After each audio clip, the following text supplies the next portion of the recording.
السلام عليكم ورحمة الله. السلام عليكم ورحمة الله. بسم الله الرحمن الرحيم. السلام عليكم ورحمة الله وبركاته. الحمد لله رب العالمين. اللهم صل على سيدنا محمد وعلى آل سيدنا محمد وسلم تسليما كثيرا. سبحانك لا علم لنا إلا ما علمتنا إنك أنت العليم الحكيم.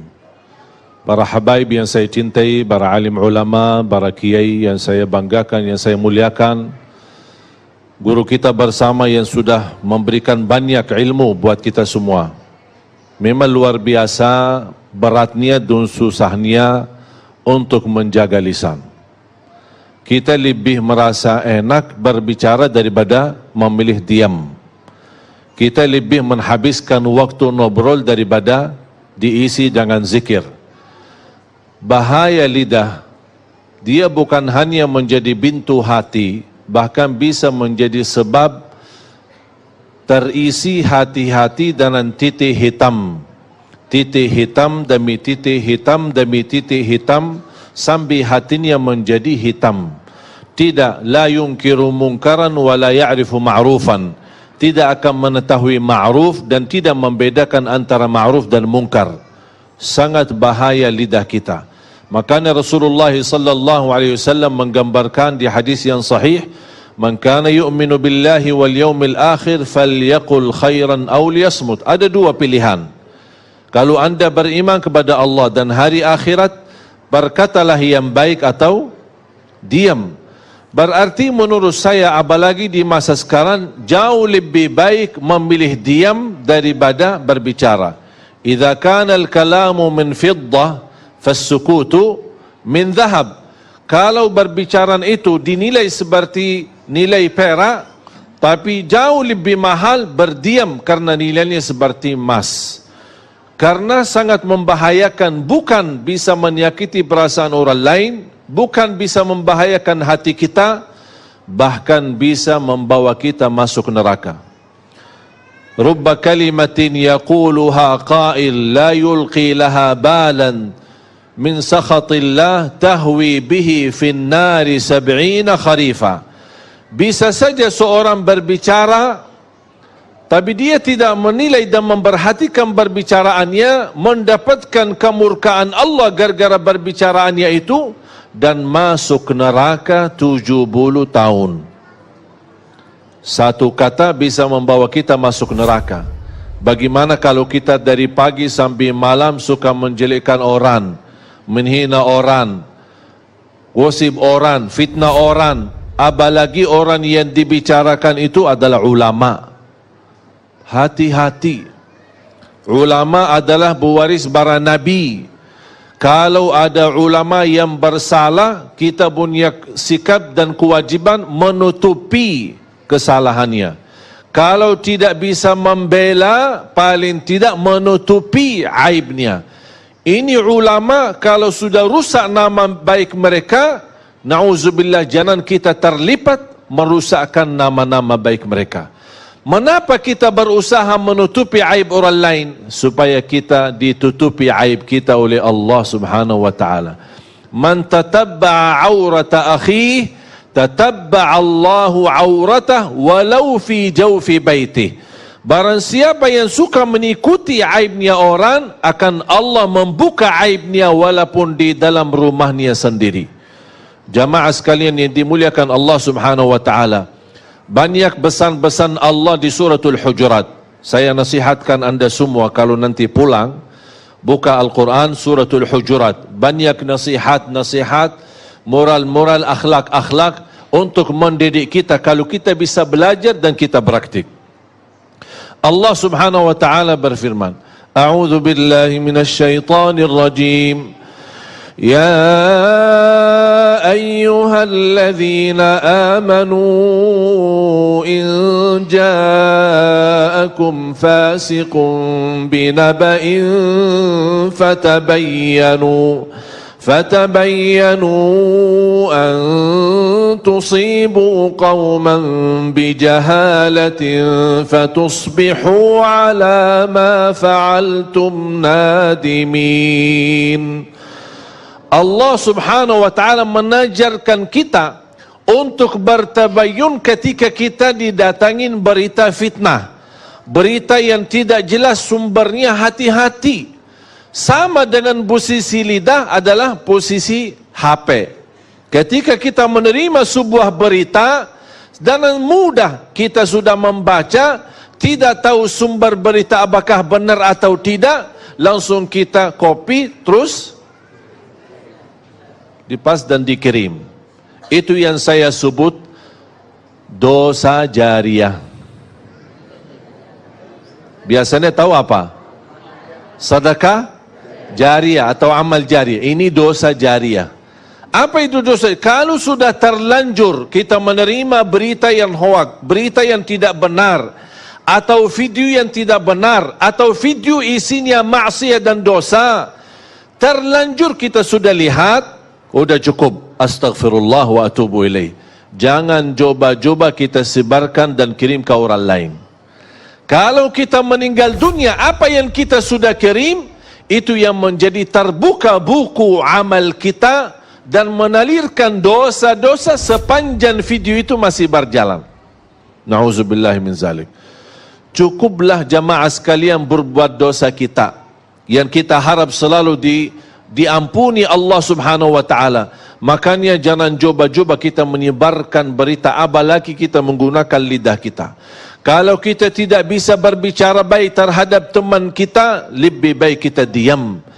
Allah subhanahu wa ta'ala mengizinkan kita berbicara dalam keburukan ketika ada orang yang menzalimi kita.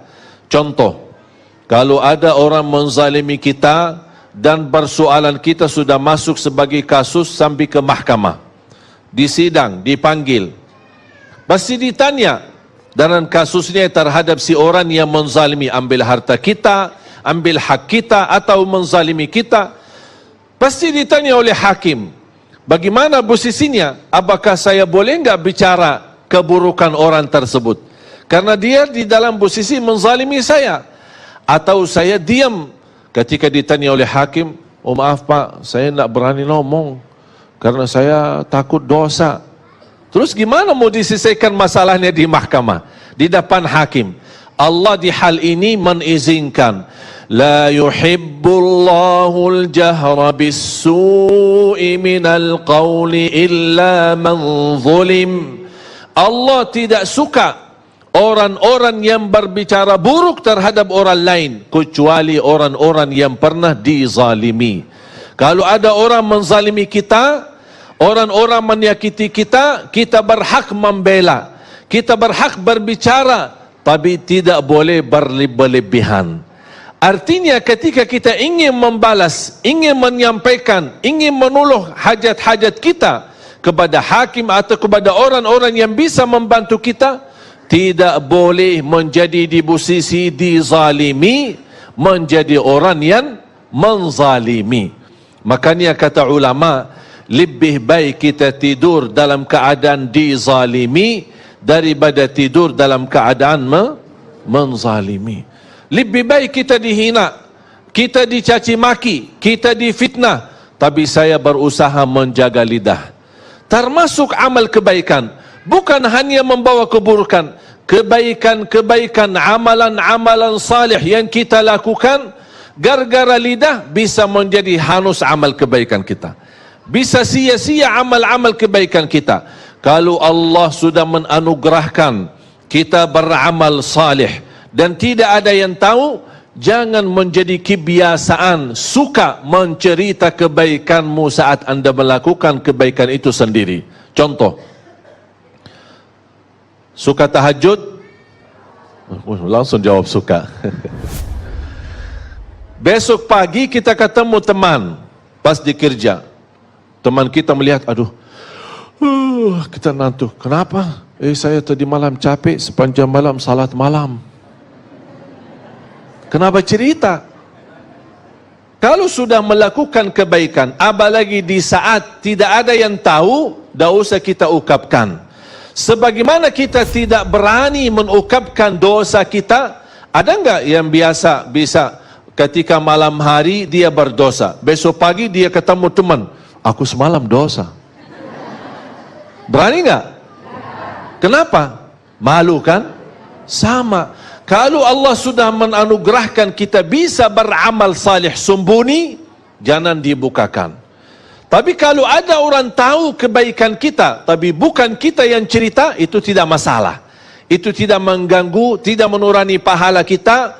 Walaupun orang puji kebaikan kita, kita tidak pernah punya keimpian orang memuji kebaikan kita. Tapi seandainya kalau ada yang memuji kebaikan kita, itu bukan sesuatu yang kita harapkan, tapi ini sebuah anugerah dari Allah. Sebagaimana bersabda Rasulullah, tilka ajilu busyral mu'min, inilah berita gembira yang Allah anugerahkan dari lidah-lidah hamba-hambanya yang memuji orang-orang salih. Faham? Jamaah sekalian dimuliakan Allah subhanahu wa ta'ala, Allah melarang kita untuk berbicara sebelum kita memfikirkan. Bahkan ini nasihat dan wasiat Rasulullah. Bahkan itu wasiat Sayyidina Ali bin Abi Talib radhiyallahu an, fakir fima taqul fa in kana khairan faqul wa illa faskut. Berfikirlah sebelum berbicara. Kalau itu baik, lanjutkan. Kalau tidak baik, lebih baik diam. Sebagaimana bahaya lidah, bisa satu keburukan yang kita ucapkan membawa kita masuk neraka 70 tahun. Tapi alhamdulillah sebaliknya, Allah memberikan dengan lidah yang ringan untuk bisa berzikir, amalan ibadah yang paling ringan, tapi di sisi Allah pahalanya paling besar. Amalan zikir hanya tugas lidah, gerakan lidah, tidak perlu wudu, tidak harus menghadapi kiblat, berdiri, duduk atau berbaring, dimanapun kita berada, biarpun ibu-ibu lagi halangan, masih bisa gunakan lidahnya untuk berzikir kepada Allah. Amalan ringan, mudah dibaca, mudah diingat, mudah dihafal, mudah diucapkan, tapi pahalanya sangat besar. Contoh sederhana, subhanallah wa bihamdi, subhanallahil azim. Dua kalimat, ringan di atas lisan, berat di atas timbangan, dicintai Allah, subhanallah wa bihamdi, subhanallahil azim. Makanya kita berusaha daripada isi yang buruk dan lidah kita selalu kesibukan untuk mengisi zikir supaya terhindar hati kita dari hal-hal yang membahayakan iman kita.